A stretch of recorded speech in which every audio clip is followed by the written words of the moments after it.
Assalamualaikum warahmatullahi wabarakatuh. Perkenalkan, nama saya Puput Mena Putri.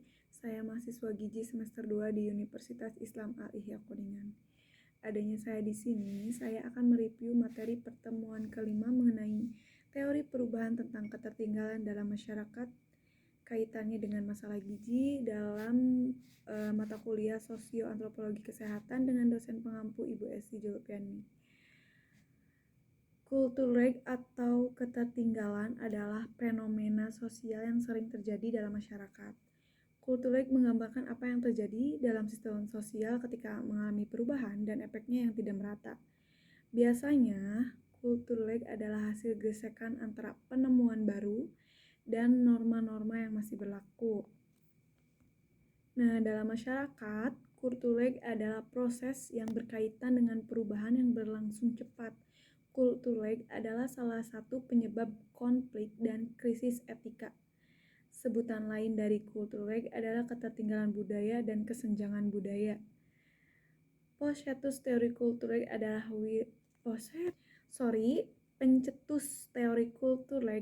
William F. Ogburn. Isi teori kultur lag adalah menyatakan bahwa ada kesenjangan antara nilai-nilai budaya tradisional dan realitas teknis di dunia. Berikut saya akan menjelaskan mengenai kultur lag, teori, dampak, dan contohnya. Nah, apa sih kultur lag itu? Menurut Sociology Dictionary, kultur lag adalah jangka waktu antara pengenalan perkembangan teknologi baru atau budaya material ke dalam budaya atau masyarakat. Kultur lag bisa diartikan sebagai waktu yang dibutuhkan budaya untuk mengejar inovasi dalam teknologi. Nah, kultur lag juga bisa disebut dengan ketertinggalan budaya.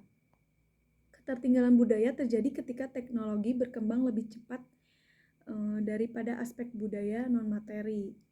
Dengan kata lain, kultur lag adalah ketika perubahan teknologi atau sesuatu yang serupa seperti alat berkembang lebih cepat daripada yang dapat diproses oleh masyarakat. Teori kultur lag diciptakan oleh William F. Ogburn pada tahun 1992 dalam karyanya yaitu Social Change with Respect to Culture and Original Nature. Kultur lag atau ketertinggalan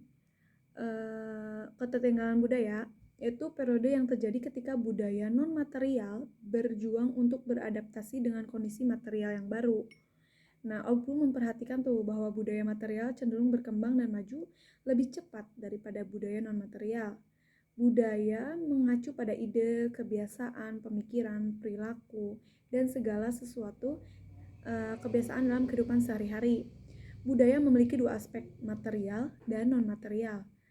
Aspek material mengacu pada bagian budaya yang lebih nyata, seperti teknologi, pakaian, mobil, telepon, dan apapun yang dapat dilihat dan dapat disentuh ya daripada dia mati.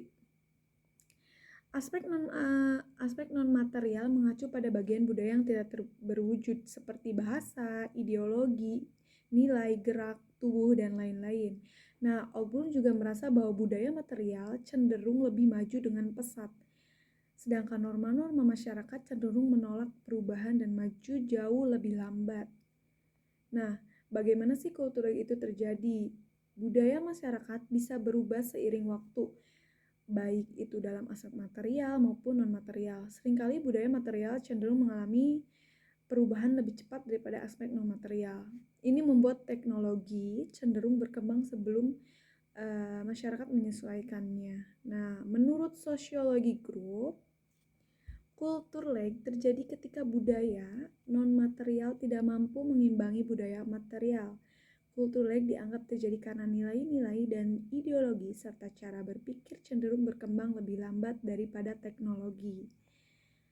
Efek kultur lag pada masyarakat. Kultur lag itu menciptakan masalah bagi masyarakat dengan cara yang berbeda. Ketertinggalan yang diciptakan kultur lag memunculkan masalah dan konflik sosial. Adanya ilmu pengetahuan atau teknologi baru. Contohnya, munculnya penelitian sel punca telah memunculkan banyak teknologi medis baru yang berpotensi menguntungkan. Namun, teknologi baru ini juga menimbulkan pertanyaan etis yang serius tentang penggunaan sel punca dalam pengobatan. Kultur juga pada kasus ini adalah ketakutan orang untuk menggunakan praktik medis baru yang mungkin bermanfaat karena masalah etika.